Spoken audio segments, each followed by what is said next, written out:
Hey, what's up, everybody? Welcome back to the Popanimecomics Lounge, where I have with me Matt Hawkins, the Chief Operating Officer of Top Cow, as well as the President of Top Cow, and the creator and mastermind behind the Edenverse. So thank you for being on the podcast. Thank you so much for having me. I love comics, and I love talking about comics. I mean, you've been involved in comics for about 20 years now, so what initially got you into comics? Whenever I talk about my origin story, and I call it that because it's comics, but whenever I get into how I got into the business, it always pisses a few people off because I was not really a reader of comics. I was going to college. I was working on my physics degree, and I was working at a bank, kind of paying my way through school. And my nephew asked me to take him to this comic book store signing, and it was Rob Liefeld's appearance at Mile Comics in Anaheim when that store opened and when Image launched. And so I went to this signing and stood in line for 3 hours. A couple artists were in front of me. One of them got hired on the spot when they finally got to the front of the line, and I just caught up in the moment of seeing these young guys with these Extreme Studios jackets on with all these really cute girls, and looked like they were having the time of their lives, and I hated working at the bank. So I was the next guy, and I asked Rob, I said, hey, are you looking for anyone to do anything else? And he said, we need someone to write press releases and do letters pages. Can you do that? And I said, yes. I had no fucking idea how to do any of that. But I bought a book on how to write a press release, wrote a press release for him as an example. He hired me the next day, and I've been in comics now for 24 years. And that's probably the most unorthodox story that has ever been told on my podcast. So coming into the business and seeing all of this, how did you adjust and react considering that you didn't really have that background? It was weird for me because I was working on my master's degree in physics. I had intended to go into sort of the military industrial complex like my father and my sister, and it was very foreign to me. As a little kid, I'd read Daffy Duck and Donald Duck and some of that stuff, but I didn't know who any of these people were. So I didn't know who Todd McFarlane or Jim Lee. They didn't mean anything to me. And I didn't know who Stan Lee was. I didn't know who any of these people are. And then within a year, I found myself editing Alan Moore and stuff like that. So it's really kind of a bizarre arc. I feel like now I know what I'm doing, but I don't feel like I knew what I was doing back then. And we kind of had the luxury of being able to fail at everything because the numbers were so strong. Now you fail, you're done. You make one mistake and you're out of business. But back then, we fucked up shit all the time and sales just kept coming in. That's the early Image boom. And now coming into this, you're on track to complete your master's. You want to go into the military industrial complex, entire industry. What did the people around you feel like, and how did they react when you were going into the comic book field? My parents thought I was a little crazy. I didn't really tell a lot of people what I was doing. When I was at school, I was going to class and lab. I was teaching undergraduate class. That was 40 hours a week. And then I was also working 40 hours a week. I continued for the first 2 years of Extreme and Image. I continued on with my college because I wanted to finish, and I did finish. I got my master's degree. So I did not have a lot of free time between going to school full time and working full time. And then when I started working with Liefeld at Extreme, the convention traveling became a lot. So my life for those first few years was kind of difficult. And then when I finished with school, Image was just doing so well. I'm 47 now. I've been in Image for a long time. And I look back, and every year I get those Social Security reports, and I look at 1994, and that's the most money I've ever made in my life. I was just this punk-ass kid that didn't know what the fuck he was doing. But we were making tons of money. God damn, I wish I could go back and relive those times knowing what I know now, because I'd be a multi-billionaire. You live and learn. And now, you just mentioned the con scene and how you were going to all these cons. What was it like with the early Image boom at conventions? Well, the con scenes in the 90s was very different because we didn't have movies there. There were not movie actors. You'd have the occasional B-porn chick that would go there and sell prints of herself, but there was no cosplay. So it was very different, and it wasn't as gender-friendly as it is now. It was a lot of dudes. And now that I'm an older guy, like I wish I was in my 20s now, just the amazing, really cute girls go to these cons now. They were not around when I was in my 20s, but it was just all about comics. The good thing in the 90s is the cons were only about comics. You went to a comic convention, it was about comic books, and that was all it was about. You went there because you wanted to meet John Byrne, you wanted to talk to Jim Lee, and the fans were very compatible and accessible. You could talk to the people that you liked their books. There were panels. It was pretty cool. Then episode 1 happened, and Lucas bought all that space at San Diego, and ever since then it's changed. I identify that as the changing point, because ever since that happened, all the studios buy a lot of space. There's this whole cottage industry now of actors doing signings at these conventions, and the vast majority of the people that come to these comic book conventions now don't read comics. I would say 90 to 95% of them have no interest in comics whatsoever. It's good and it's bad. It's good because there's possibly people there that you can reach that you wouldn't otherwise reach. But when you're an independent comic person selling original content that mainstream people might not be aware of, it's kind of a waste of time trying to talk to someone that doesn't read comics, If they're going to try something, it's going to be a Batman book, not a think tank book. So I like New York Comic Con, the way they separate out the artist Alley, and I like Emerald City Comic Con, the way they separate out the Artist Alley, because the people that actually go into the Artist Alley areas, they're separated from the main floor and on the autographs for the celebrities. So the people that actually make the attempt to get there are fans. So you know that you can talk to them, and there's actually a point to talking to them. I've done some conventions where I've been there for 3 days, 8 hours a day, and talked to thousands of people, and then sell a lot of books. And then I'll be to some of the smaller shows where I'll talk to maybe 100 people over the course of a day or two, and I'll sell far more product. I tend to like the smaller shows are the ones that have these isolated artist alleys. It's very different now. The business is so different now than what it was when I started. It's almost like it's not the same business. And to even talk further about that, as a independent creator, which you mentioned that you are, how do you feel that cosplay has even affected the industry along with all the film and everything else? And how do you continuously push out your stuff that you create? Cosplay, I think, has been good for us because we have characters that are recognizable and people cosplay as. So for us, it's been fine. I've heard complaints from various people about cosplay, but people are enjoying and expressing interest and love for these characters, and I'm fine with it. It can be aggravating when some guy with 8-foot wings stands in front of your booth for an hour and no one can come up and talk to you. I usually go up and just have a quick conversation. Hey, can you just move 5 feet over so I can sell my books? And they're usually pretty cool about it. I think people just get excited, and cosplay has been fun. We get people that dress up as Witchblade, as Aphrodite 9. We get a lot of Madame Mirage characters from the Paul Dini book, that main sort of one that he based on his wife. And there's guys that'll dress up as Jackie Estacado from The Darkness. So we have a few characters that people recognize and they'll dress up as, and that's always fun for that. You know, doing comics now, it's honestly about sampling. If someone doesn't read your books, you have to give them something to read to see if they'll actually like it. So I give away about 1,500 books every convention I go to. They're just Think Tank #1 or Tide #1, one of the books I have. I try to give a lot of them out on Fridays, and I basically tell the people, you know, you're going to get stuck in a line, get a chance to read this, come back Saturday or Sunday, and come let me know if you like it. If they come back, they usually buy stuff, you know. They don't come back for another reason. And so that works. I'd say 5 to 10% of the people that I give those books to come back and at least talk to me, might try something else. And I've gotten a lot of really good feedback from that. I also do little postcards that have little digital QR code PDF links they can download and read for free as well. So I'm a big believer in sampling. It's very hard to get someone to try something new and pay for it. If you've not heard of it, it's not like movies where you can show trailers and you can be, oh, that's fucking cool. I mean, you can, but people don't watch them. There have been a lot of people that have made comic book trailers, but no one watches them. And now, this is fascinating, all about the con scene, but I kind of want to dive into some of your early career, how you started out more in press releasing and then as an editor. What was that experience like for you at the start of the image boom? It was a little nutty. I think it worked well for me that I didn't know who any of these people were, because I'd be working with guys like Dale Keown, and I would just treat him like whoever. I mean, Dale Keown, Alan Moore was the same to me as some guy off the street, and I was not a huge comic fan, so in a weird way, because I didn't fanboy out on these guys, they sort of respected me more, I think. Because I was a physics guy, physics is basically math, so I was really good at math and accounting and could do some of these things, and I helped people out with some budgeting and things on books. But I thought I was decent at marketing. I was able to chat with people, friendly guy. I think part of it's just using common sense, which seems to be something that seems to be lost. You know, try to find out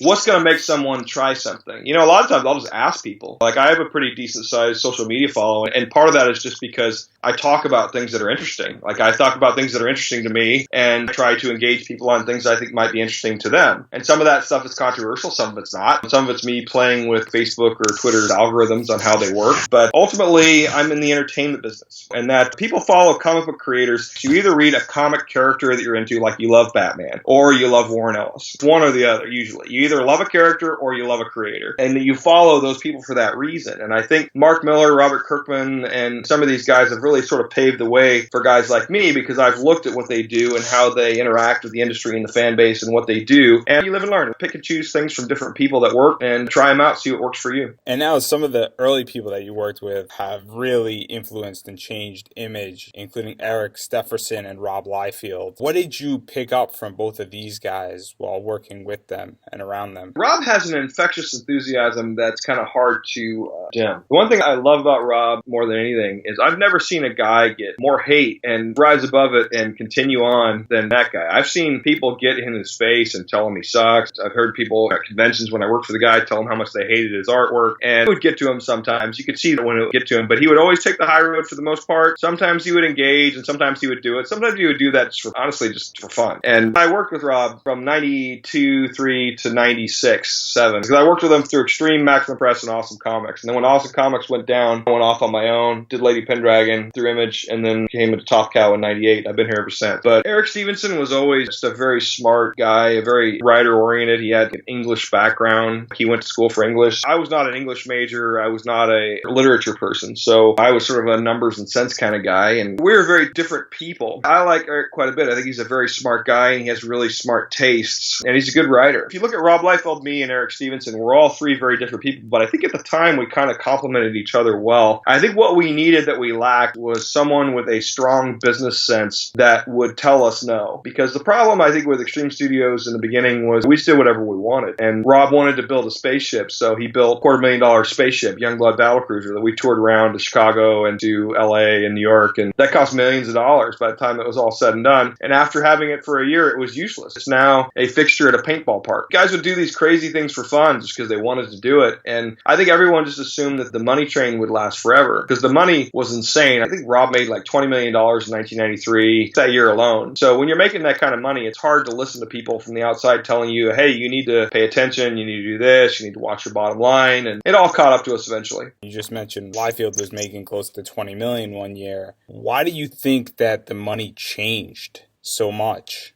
Well, I think a lot of it was fake sales. I think people were speculating and buying cases of Youngblood, cases of Spawn. There's people I know, I talk to retailers all the time who tell me that there are fans that will come in with an entire case of an early Image book trying to sell it. And they laugh because they have that same case in their warehouse already. And so there was just so many of these books. There was a lot of speculation going on. In the early 90s, when I started in 93, the first time I saw a comic book retailer count, there were over 10,000 stores in North America in English, in the United States and Canada. And we're down under 3,000 now, probably less. 80% of our books are ordered by only 800 stores. So the other 1,500 or whatever buy the other 20%. So a very small number of stores that are propping up the majority of the comic industry, 800 to 1,000 stores versus 10,000 20 years ago. So there's been a severe decline in the retail base. Part of that was because there were so many people speculating. If you were a retailer and you speculated on a bunch of books that eventually a couple years later were worthless, then you went out of business. And now to kind of shift back into some of what you wrote, and you mentioned it, which is Lady Pendragon. How did this book come about? Lady Pendragon was more of just something I wanted to do for fun. I had been working as an editor for a while and did Battlestar Galactica, Evangeline, and I was an editor for a line of books that did pretty well. And then I wanted to write this book. One of the things I did during college just for fun was I always played Dungeons & Dragons when I was a kid, and I really liked that game. Played it in the 80s and have a group of friends, and I still play it with that same group of friends. So it's like a couple times online. We're all spread out across the world now. But I was always the game master. So I was creating these worlds, and I loved sword and sorcery and fantasy, and I loved the movie John Borman's Excalibur. I thought about that movie, and I always wondered what would happen if Percival wasn't able to return Excalibur to the Lady of the Lake. What if it was still on the battlefield? And then when the nunnery came the next day, cleaning up the battlefield, maybe what if the sword called out to Guinevere, and then suddenly Guinevere had the sword? And how would that affect things, and where would it go from there? So I just had a weird idea. It kind of came to me in a dream, really, that she pulled the sword from the stone. And then I had another storyline later that I did that was a present-day storyline where her descendant pulled the sword from the stone in the present, and it caused magic to return to Earth, and all the magnetic energy left. So the world was blacked out, but magic returned. And that was kind of fun. And that was Lady Pendragon. I did that book for 2 years. One of the lucky things for me in my position and what I'm able to do is I kind of get to write what I want to write. I don't have to run around begging for jobs from different publishers. So I get to pick projects I want to do, and I get to work with really good artists, which is pretty cool. And Lady Pendragon came before Witchblade, and some of what Witchblade deals with is similar to Lady Pendragon. How do you feel how Lady Pendragon might have influenced Witchblade? I think they actually came out right about the same time, and they're very different. You can't take credit for using Excalibur. Arthur mythology has been done to death. So I don't really see the similarity between Witchblade and Lady Pendragon. And then another book that you wrote was Alley Cat. That was Allie Baggett, who was a lingerie model for Penthouse. Beautiful girl. When I mentioned that there were sometimes these girls that would come to the conventions and sell pictures of themselves, she was one of those girls. And I always noticed that she had a massive line, and it was this cross-cultural appeal. I think she's half Filipino, half white, I think is what she is. And so white guys liked her, black guys liked her, Asian guys liked her, Latin guys liked her. Everybody liked this girl. And I saw that her just massive appeal to everyone. So I approached her about developing a character around her, and then we worked with her. It was fun. We did 14 issues. I don't remember how many we did. But the idea that we were going to try to develop a low-budget movie with her in it kind of thing, that never happened. But the comic was fun. It's out there.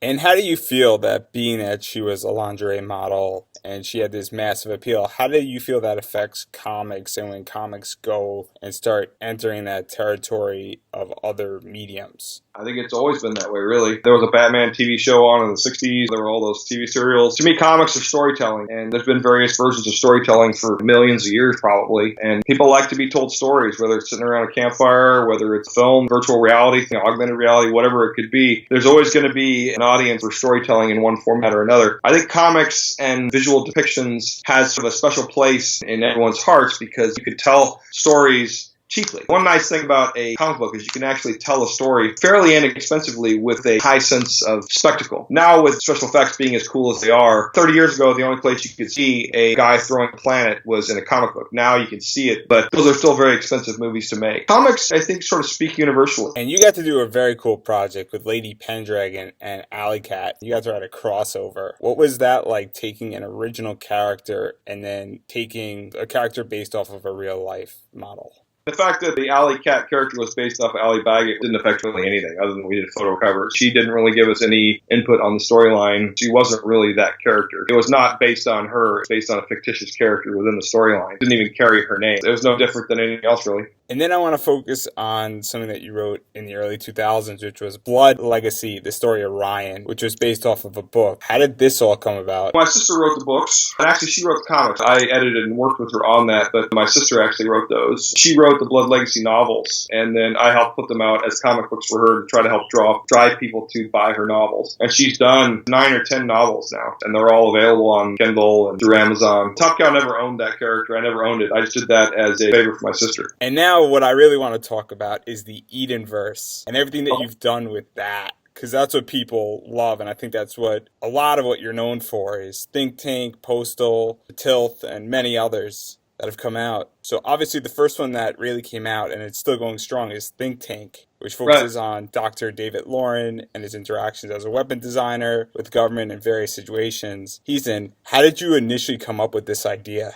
Yeah, I don't really remember how I first came up with it, but I just remember I sat down and I wanted to do a story about a scientist, and Raphael. Rasan Ekadal just finished Echoes for us and was looking for a project to do, and I just sat down and wrote out a basic treatment of most of my ideas. I just sit down and I'll have just an idea. I'll be like, okay, what about this guy? Part of Think Tank, if I remember correctly, was some friends of mine who were still working in the military and some of the projects they were working on. One of them had given me a recently declassified weapons manual. The idea of it was this machine that was mounted on the front of naval vessels, and it shot 30,000 bullets a second in this giant wall of shrapnel that would be thrown up to take out incoming missiles at point blank range. And that system is called Metal Storm. It's about 20 years old now, but 10 years ago when I got the operating manual, I was reading through it, and it's all about how the point blank defense and all these sort of things. And then there was this footnote that went to the back, and it said it's also really good for crowd control. And I was like, oh shit. So imagine some guy puts a giant thing on the back of a 4x4 truck, drives it into the center of Dodger Stadium, you put it on a swivel mount, you spin the thing, and you fire it 3 or 4 seconds, and you killed everyone in the entire thing in 3 seconds. It's not like a bomb. I mean, there are videos in YouTube. If you Google or search for Metal Storm, it'll show you. It was originally an Australian manufactured weapon system that the U.S. government contracted and bought, and it's a really interesting system. There's no gunpowder. It's elect fired, and so I just started doing a lot of reading and research. There was a book I read called Wired for War, which P.J. Singer wrote, who was a former defense contractor, and then I just started writing. Got ideas and started writing and developed out Think Tank, and 7 years later, I'm working on the 5th volume. And when you're researching all this technology and declassified weapons and possibly other weapons that might be current or might not be, is there ever any concern it might be interpreted wrong or it might not be declassified? Is there anything that like that goes through your head? I've talked to the FBI twice. I started writing again in the last 10 years. First time was after Think Tank 3 when there was something in there about 3D printing of surveillance flies. Tom Clancy was investigated by the FBI after he wrote Hunt for Red October because he had described the inside of a nuclear submarine too accurately. And when they interrogated him, they realized that he just assumed it would be like that. I remember that with one agent where he said, everyone's fine with all the writers that do this kind of work. The problem is when you get into applications and stuff like this. This is something I was thinking about the other day because all these terrorist attacks attacks happening all over the world, I've often been very thankful. I mean, I know it might seem weird, but I'm thankful that terrorists are so stupid, because I could easily kill 100 million people in California. Easily. It's not that hard to wipe out a massive amount of people if you have the wherewithal and access to a few things. You can create chlorine clouds. You go to 100 different Home Depots and buy a bunch of chlorine. You can create a chlorine bomb that would wipe out 100,000 people in seconds. And this is all stuff you can buy at Home Depot. I'm very thankful that terrorists are pretty stupid, actually.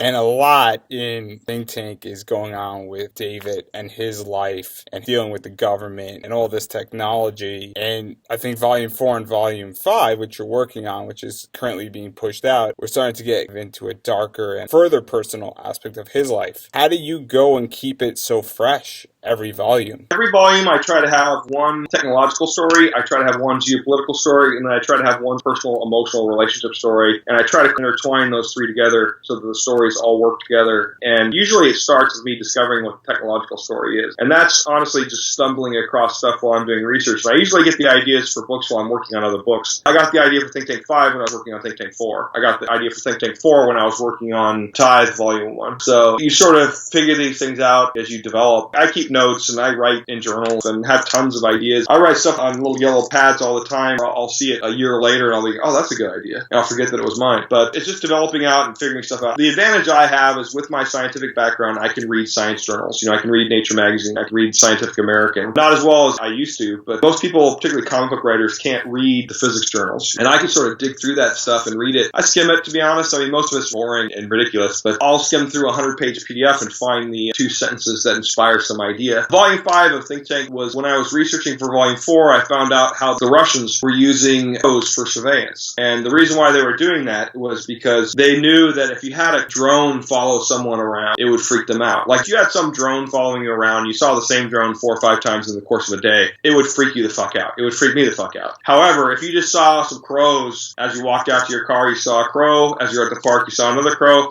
It wouldn't even occur to you that it's the same crow. And crows are very smart. They have facial recognition. They also have memory. One of the things I love about crows, it's just mind-boggling. They have generational memory. So if you piss a crow off and he knows you and he hates you, his offspring that have never met you will hate you too. That sort of animal generational memory is fascinating because humans don't have that. And I'm fascinated by that. So once I started thinking about the Russians and these crows, I started looking into technology and hackers and everything going on today. A lot of governments are using old school spy techniques to do things like drops. If you write something on a piece of paper, stick it under somebody's car, there's really no chance anyone's going to hack it. You know what I mean? And then once you read it, you can eat it or you can burn it, and then there's no record of it. Versus if you email anything, it's permanent. It's out there, someone has it somewhere. So there's a lot of interesting stuff going on because of the age of technology, and I think there's so much fertile ground there for story. So I try to figure out what that technology story is. Then I figure out some geopolitical arena that'll be affected by that. And now, obviously, the Russia, Estonia, Lithuanian, Latvian, Ukrainian, all that stuff is fascinating. It's in everyone's minds. I started working on this 2 years ago before Trump was even running, and now it's so funny that it's such a big part of what's going on right now. And then I started researching other animals and realized that pigs are smarter than dogs, and little things you learn when you're out talking to people. And one of the things I do is I don't just read, I actually reach out, because a lot of times these books sell 500 copies, and I'll be one of the few people that read it, and I go to these people's Twitter feeds, and they have 300 followers, but the 300 followers are, Bill Clinton, Bill Gates, Elon Musk. You have these heavy hitter followers. I've done that quite a bit, actually. I went through Bill Gates' list of who he was following, and went and looked at all these people, and anyone that had less than a few hundred followers, I followed them back and kind of engaged them, and have gotten to meet a lot of people that way, because people want to talk to writers because they want their field to be portrayed accurately. And I'm sure you've heard of a lawyer saying he hates legal shows, or a cop saying she hates cop shows, or whatever. People hate everything. Even little things as how the entertainment portrays morgues. I've been to the LA morgue several times. That's nothing like what we see on television. It's far more horrifying.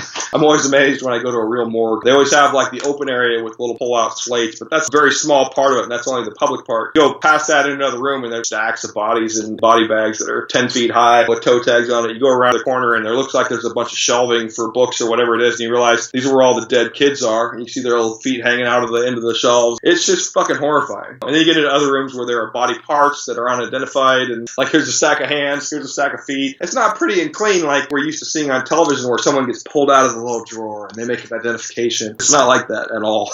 And I think this is a perfect segue right into the fact that you give a realistic depiction in Think Tank about a lot of things that can occur and that are actually probable. And I mean, you just described the morgue and all of that, and you go to these different sites, and I would imagine you go to military bases and other areas. Why'd you choose to go with a more realistic look in a comic book? Part of that's because everyone does superheroes, and I wanted to do something a little more realistic, and I wanted to do something that was a little more realistic, and I knew that I could. I'm kind of a sucker for authenticity. I think part of the reason why Sunstone and some of these books do as well for us as they do is because they have an air of authenticity about it. There's plenty of people that do all kinds of different comic books with, why does Sunstone work when so many other books in that genre don't? Well, it's because Sedgwick, obviously, and him and his wife are into S&M, and they know it, and they portray it in a positive manner, and they use a lot of things that make sense to the people that are into these sort of things. It's the same thing. I have a lot of people that read Think Tank that are scientists, and I always ask these guys for opinions and feedback. Honestly, it's just what I like to do. I don't think I'd write a very good Superman. I'm writing a Think Tank novel now because I've had so many people tell me that my writing would lend itself better to prose than it does to comics. I've been in comics for so long that I'm used to this medium. So I am giving it a try. I've seen a few comic book guys go off and write some novels, and I'm going to try, see how it works. And then another thing about Think Tank is that it's in black and white. Well, the first 3 volumes are black and white. Volumes 4 and 5 are in color. So with the first 3, why did you take the black and white route versus having a color route? Because we didn't think it would sell. When I did the first volume, I only ever intended it to be a single volume. It was only when the first volume was coming to a close that I realized people were actually liking it and reading it. It was getting really well reviewed. So Rasan and I decided to continue it, and then we did the second and third volumes. And then he wanted to take a break from that and do something else. That's when he and I did the Tithe with Samaritan and crew, and we did that one in color. So then when we came back to Think Tank Volume 4, he just colored it himself, and Think Tank Volume 5 is in color, and did that. So, I mean, initially, there weren't a lot of books out there like Think Tank in 2010 when I launched it. And so when that came out, black and white's cheaper than color. You don't have to pay a colorist. You don't have to pay color printing. And now the fan base is big enough to where it warrants it. I kind of actually missed the black and white. I went to color. I had enough people tell me that they wouldn't read it because it was black and white. So that's why we switched to color, just to try it.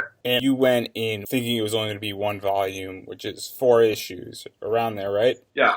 How does it make you feel that there was such a positive reaction to it that you had to basically write more? Anytime you do something that's positive, I'm making a decent living doing this, so I really enjoy what I do. I consider myself fortunate. I know a lot of people that don't like their jobs. Ultimately, I enjoy what I do, and for me, doing the research is fun. Everyone always says, write what you know. I always say, write what you want to know, because for me, doing the research is kind of fun. I like to learn, I like to read, and I like to pick topics to write about that I don't know much about, because then it forces me to learn about it. Like I'm doing a book called The Clock now, which is about cancer research and immunotherapy, and I'm doing another book called Stairway, which is about the genetic research into what is in junk DNA and things like that. So I have kind of a science thing. I kind of do what interests me, and I try to make interesting stories about them. So that's kind of my MO. And now Think Tank 5 is coming out in single issues. What can fans expect to occur? Well, that's Think Tank Animal is about the use of animals in the military and using animals as suicide bombers. The idea of using a crow for surveillance is kind of fun, but you actually then strapped a piece of C4 around that crow's neck, had it remotely land on someone's shoulder that it knew it was looking for. I don't know how you would defend against that. I guess you could try to shoot it. Let's say the president is standing in the Rose Garden outside. If you had a bird just dive bomb down on the president and then someone remotely detonated C4 around the guy's neck, it would blow the president's head off. So how would you defend against that? So there's all kinds of opportunities, and I sort of developed out quite a few things that animals could do and sort of interrelate story. And so this one wraps up. I don't think Volume 6 probably won't be out till late 2018. For the first time, I'm wrapping up Think Tank Volume 5 because issue 3 already came out. Issue 4 will be out in about 3 or 4 weeks. And I actually don't know what to do with Think Tank Volume 6 yet, but I've got quite a bit of time to figure it out. So I've never actually finished one volume without knowing what the next volume would be. So this is a first for me. But Think Tank Volume 5 is probably the best one yet. And the interpersonal stuff between David and his girlfriend and his dad and his sister he never knew he had and all these sort of things. It's got a lot of the emotional heartstrings and stuff that's fun to play with. And now to continue to talk about the Edenverse, I guess that's what it is, right? Brian Hill used to call it the Hawkins verse, but I hated that because it was more than just me working on it. So we created what we called the Eden's verse once we did Eden's Fall. Eden's Fall was sort of the idea was to do that crossover between the stories. And so that's when the Eden verse came into being. There was no Eden verse when Think Tank came out. And then when Postal launched, those two books were not connected. It was only the Tithe, really, at the end of the first volume and then into the second volume especially, where we started linking in Think Tank, Postal, and the Tithe. So those three all coalesced. And then Eden's Fall was part of that. And then Samaritan, which is coming out now, another book I'm doing, is just a continuation of The Tithe. And now I kind of want to talk about Postal, because what I find interesting about Postal is it's dealing with a bunch of criminals in a small town, Eden, in Wyoming, and one of the main characters has Asperger's. How did you come up with this idea? Why did you choose Asperger's? And how do you feel that this entire comic has developed? One of my college roommates had Asperger's, and having dealt directly with people with Asperger's before it was called Asperger's, I don't even remember if they had a diagnosis for it, but every scientist in the military-industrial complex is probably somewhere on the spectrum. And these people are brilliant, and they are doing things that make our lives better, and yet we treat them like they're idiots, and that drives me nuts. And I wanted to do a story where you accurately portray someone on the spectrum and show what they think and how they act. So Brian and I did a lot of research, and Brian Hill is sort of obsessed with psychology the same way I'm obsessed with science. And I know that Brian actually reached out to some mothers of children with Asperger's and got on the phone and talked to them on Skype. So we did tons of research and then developed that out. I mean, the idea of having a town where bad guys can hide out, run by bad guys, where there's a rule with no crime. I always loved TV shows like Northern Exposure and Twin Peaks. I haven't seen the new Twin Peaks yet, but I love those shows. So Postal, we decided to develop it as Northern Exposure meets Twin Peaks with small town, quirky characters, and the idea that everyone in town is a bad guy is kind of fun. And then is Mark a good guy? Is he not? And then for him having the only real government job, it's an interesting story. The Hulu deal that we're developing that as a TV show, won't know until August whether it officially gets picked up or not, but that's more of a two-hander between the mayor and Mark. It's not just about Mark. Postal was a labor of love. The first volume of Postal was pretty much an outline I had written for a TV spec. I was going to spec that out as a TV pilot, and I wasn't planning on doing it as a comic. I wrote that well before I wrote Think Tank or anything. My manager basically said, you got this lead character who's Asperger's, you're doing these weird things, this is a tough sell, why don't you go ahead and do it as a comic, then you can show them what it looks like. So we did it as a comic. So the first volume is basically the TV pitch I wrote, and then the second volume was kind of the continuation of that. And then at that point, I was working on so many different things, and Brian Hill had a lot of ideas for Postal. Third, fourth, and fifth volumes are written by him without me, really. So I sort of set up the world and the universe and just kind of watched him play in it, which is kind of fun.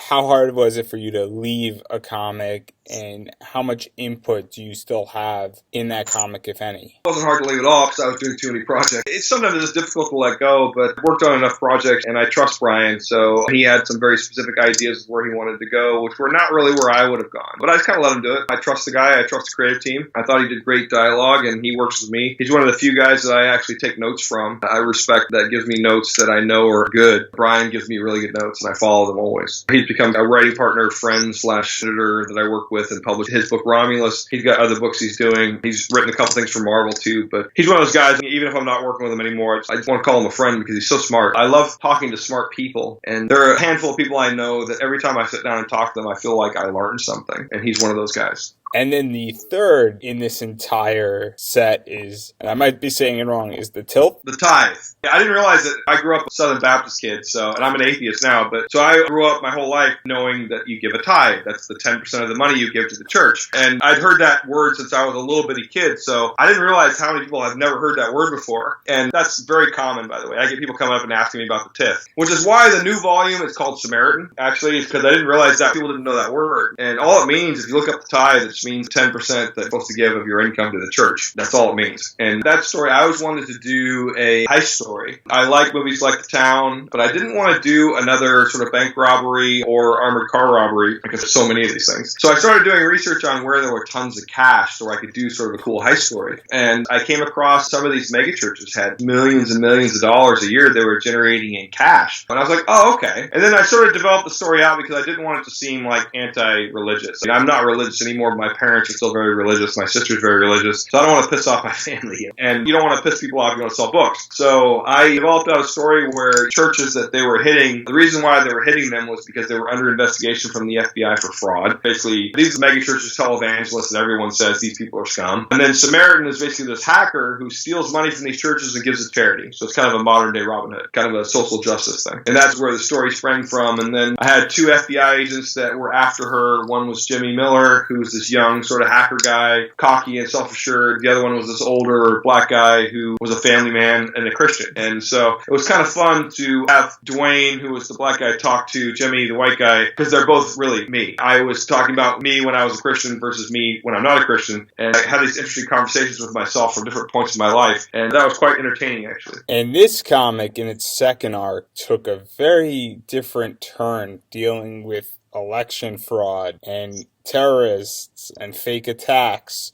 which is very House of Cards like season 5, as well as it's very modern of what happened in the 2016 election and what's going on with all of that recently. So how do you feel, because that was written before all of this happened, how do you feel that it's now a reality to some degree? It is really kind of weird. That's happened to me a few times. Part of it is I'm trying to think of things that are kind of crazy and interesting, and they seem to become reality. Part of it is I get stuff from the science journal stuff I get and I read. By the time it comes out into the regular press, it's a year or two later, so it seems like I'm fresh, but I'm really not. Some of this stuff, I pay attention to the news. I read The Economist magazine. I read a lot. So I'm very attuned to a lot of things that are going on. I also have friends all over the world. I'm not xenophobic. I've been all over the world, been to the Middle East. I've met people of every faith and all over the world. When you travel a lot, it opens your mind to a lot of things. And I watch the BBC News, I watch Al Jazeera, so I'll flip around and get different news sources to get different perspectives. And then by doing that, sort of allows me to write things that I think are relevant. So for me, what I'm trying to do is write things that are relevant. And I think because of the way I look, when the Ukraine thing happened, that's what spurned my thought process and really pushed me into doing the Russia-Estonian thing with Think Tank Volume 5. So it's me reacting to what's going on in the world. And if Russia is expanding and they're trying to push their borders, for me, I try to figure out, well, what are they trying to achieve? And then I'll go read a bunch of Russian press and read their propaganda, and then I'll read our propaganda, and then I'll realize the truth is somewhere in the middle. And you do enough of that, you can start guessing how people are going to spend things. Tide Volume 2, there have been Islamic terrorism going on now for a long time. And I just thought it'd be fun to put a spin on it to where you have these right-wing conservatives that are using Islamic terrorism to further their agenda. I don't know that I subscribe to too much conspiracy theory stuff like 9/11 people and the truthers and all that. That to me is kind of a little crazy. But do I believe there are people that take advantage of terrorist attacks to get themselves reelected? Well, we got George Bush the second time. People take advantage of situations all the time. Reagan, when he got into office, there's proof now that he had reached out directly to Iran and negotiated with them to wait so he could use the fact that Jimmy Carter was ineffective in getting the hostages released. There's all kinds of interesting things that are historical. I think if you go to Amazon and you pop in U.S. small military conflicts, there's a book that talks about all these little wars that have happened over the last 100 years that no one really knows about. All these times we invaded different countries. You find out why Venezuela hates us because we've executed their leaders and done all these things. So history is far more interesting sometimes than fiction. That's why I try to base so much of the stuff that I do on real events, real people, and real technologies and stuff like that, because I find it very interesting. And I think people are fascinated when they realize that there's some element of truth to it.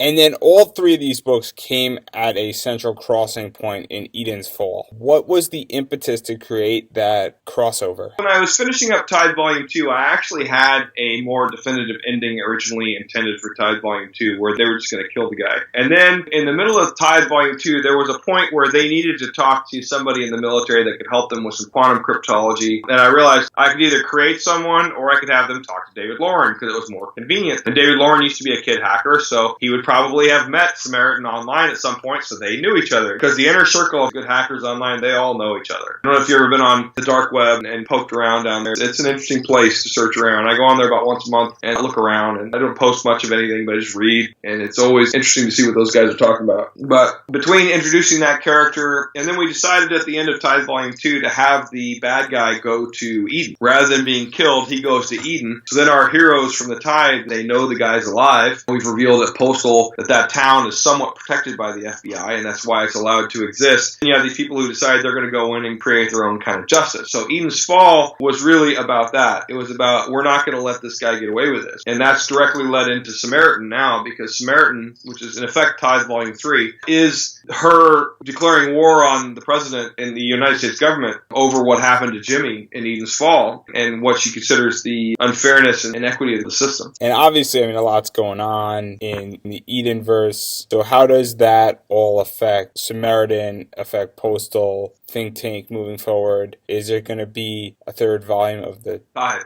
It's called Samaritan. Samaritan's fine. I'm going to put out the Tithe Volume 3, and it's going to be Samaritan, but that's only because I've already done the Tithe Volumes 1 and 2. I wish I'd always call it Samaritan, but Samaritan, which is coming out now, is Tithe Volume 3. When I put it out as a trade, I'm going to put it out as Tithe, Samaritan Volume 3. I don't know if there'll be a Tithe Volume 4. Maybe. We'll see. A lot of that depends on sales and various things. Tithe Volume 3 pretty much wraps up a lot of that storyline, so I would need to do something different. I mean, I kind of wrote this with the intent of being the inclusive chapter. I think Postal Volume 8 will probably be the final volume of that run, which we have another 7 or 8 issues to get through. But whether we take a year off or 2 years off and then redo it, we do that quite a bit. There's so many new ideas and different things we want to do, but I've got 10 different projects I'm working on, so no shortage of work. And now what I like what you did with this entire comic, the Edenverse, you broke it into seasons, and many people sometimes get intimidated of a good jumping point. What do you recommend for a jumping point into any of your books? I think Samaritan 1, part of the reason why I did it that way was it was intended as a good jumping on point. It's toward the end of third season, if you want to call them that, of the Edenverse. But I think that's a good place. I mean, it'd be hard to jump into Postal right now. You can pick up Think Tank Volume 5, Issue 1 and read it. I write it with enough of a recap. The character is the scientist. He's very smart. He's kind of a sarcastic slacker genius guy who doesn't want to do his job but is compelled to do it because he's always tries to rise to the challenge. So they push his buttons and he gets shit done. Everyone kind of understands those sort of general character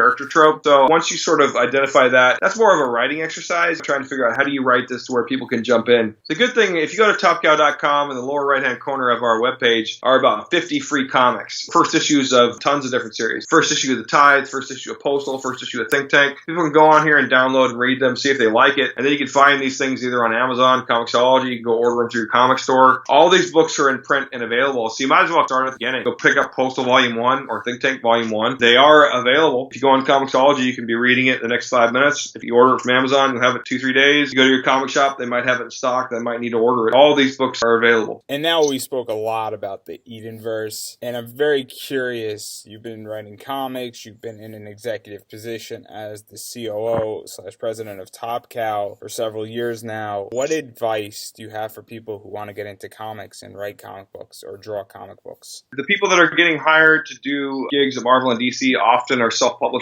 It's not as hard as people think it is. I think most of the people that we've met and hired over the last few years either did a webcomic or we met them at a convention because they had a following, some sort of local following. And a couple times I've met people because I've pledged their Kickstarters. I'll see this person is running a successful Kickstarter, a comic book character and a creator I've never heard of. Suddenly this guy has $60,000 he's raised and he's got 2 more weeks on his Kickstarter. Then that interests me because as a publisher, I'm trying to mitigate risk and I'm trying to find people that have existing fan bases because this is a business and you have to sell books. So the only way to really break into the comic industry is to start building up a fan base on your own. And how do you do that? Well, the internet. You start publishing and putting content up on the internet. If you're a writer, you can find artists on DeviantArt, you find artists at comic conventions and make a partnership, put up a free comic, whether it's a weekly, a daily, start to build a following and build up a Twitter following by posting stuff like that and talk about things that are interesting. Unfortunately, I think that's really the way it is. And I think it's very hard to become a comic book writer. It's very hard to break through that veil. And I kind of explain it to where there are about 300 working full-time professional comic book writers. There are 900 people in the NBA. There's 1,200 people in the NFL. Not everyone thinks they can be a professional football player, but everyone seems to think they can be a professional comic book writer. And there's not a tremendous amount of opportunity for writers, especially because to continue out the sports analogy, what is the average NFL career? It's like 4 years. What's the average comic book writing career? It's 40 years. So I compete for gigs with guys like Chris Claremont, been writing since the 70s. So a lot of these people, Kurt Busiek, Mark Waid, they still write 2, 3, 4 books a month. And there's a lot of comics out. So here's the thing. The barrier to becoming a comic book person is smaller than it's ever been, but the barrier to making money is harder than it's ever been because there's so much product out there that a lot of fans, they'll never find out about you. And that's where you just got to market the hell out of yourself and do conventions and give out postcards with your name and your number on, maybe a little piece of your artwork on it. For an artist, it's much easier because when artists submit work, I can see somebody's art and in about 2 or 3 seconds, I'll know whether I'd want to hire them or not. It's very easy to look at someone's comic book art and say, oh, this person is a professional. They are very close. I would love to work with this person. I just hired some guy in South Africa when I was out there last month. It's harder to be a writer and submit because no one wants to read it. I don't want to read people's scripts. I really don't because most of them suck. Most people aren't very nice about it. I know there are freelance editors out there. When people ask me to read their scripts, usually the reason is they want to know what I think about their work, and I will often tell them that you should hire a freelance editor, and sometimes people don't. I've done that where I've given people notes on their scripts before, and they've gotten pissy with me. I think a lot lot of people don't want feedback. They actually want acceptance. They want to be told that they're great and here's your job. People are not very realistic about their chances or opportunities. I would say if you're not willing to put in at least 5 years,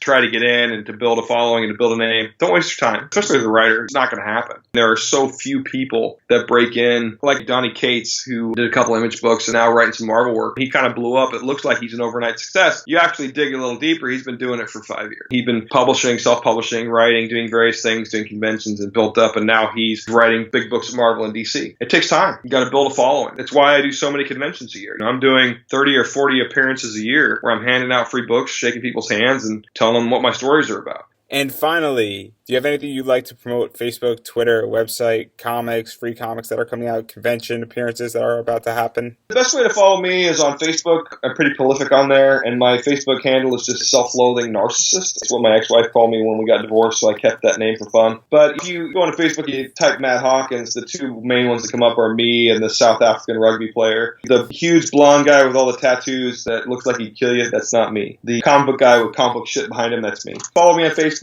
Follow me on Twitter, Top Cow Matt. Follow any of the Top Cow feeds. If you go to any of the social media platforms, there's Tumblr, there's Instagram, there's Pinterest, there's everything. So any of those platforms you want to go on, follow those feeds. I have multiple books coming out right now. I have a book called Samaritan, which the first issue just came out, and the third issue will be out about a month or two. Think Tank Volume 5, Animal, number 3 just came out a few weeks ago. Number 4 will be out in a couple weeks. I'm working on multiple titles. Golgotha, we just did a successful Kickstarter, will be out in the regular world in September, but the people that pledged to Kickstarter, that Kickstarter was funded and successful. Those people will get the digital copies next week and the print copies in about a month. But I do San Diego Comic-Con, and then after that, I'm doing a show in Denver, and then I'm doing San Diego Comic-Con, I'm doing Boston Comic-Con. That's August. Beyond that, I don't remember. Anything else? Read comics. Tell people to read more comics. It's an amazing art form, and we need more readers. Try something from a creator you've never heard of. Doesn't need to be me. Just go on Comixology. They have tons of free comics you can download. Go to websites like topcow.com or imagecomics.com. There's plenty of free comics you can check out and support independent comics. Marvel and DC have a lot of great books, but those are giant megalithic corporations. They don't need your money as much as we do. As always, thank you for listening to this week's episode of the podcast, and we can be found on iTunes, SoundCloud, and Stitch Radio, and anywhere else where you listen to your podcasts. And while you wait for next week's episode, you can definitely check us out at popanimecomics.com for articles relating to anime, comics, and pop culture, as well as give us a follow on Twitter at popanimecomics to stay up to date, as well as like our Facebook page, Pop Anime Comics. And we currently do have a Patreon up and going. It's Pop Anime Comics. It helps keep this podcast going strong each and every week, so definitely consider donating. And if you can't donate, I completely understand, but feel free to write a review on iTunes, as it allows more people to know who we are and what amazing interviews we are bringing to you each and every week. And until next week, everybody, have a wonderful week.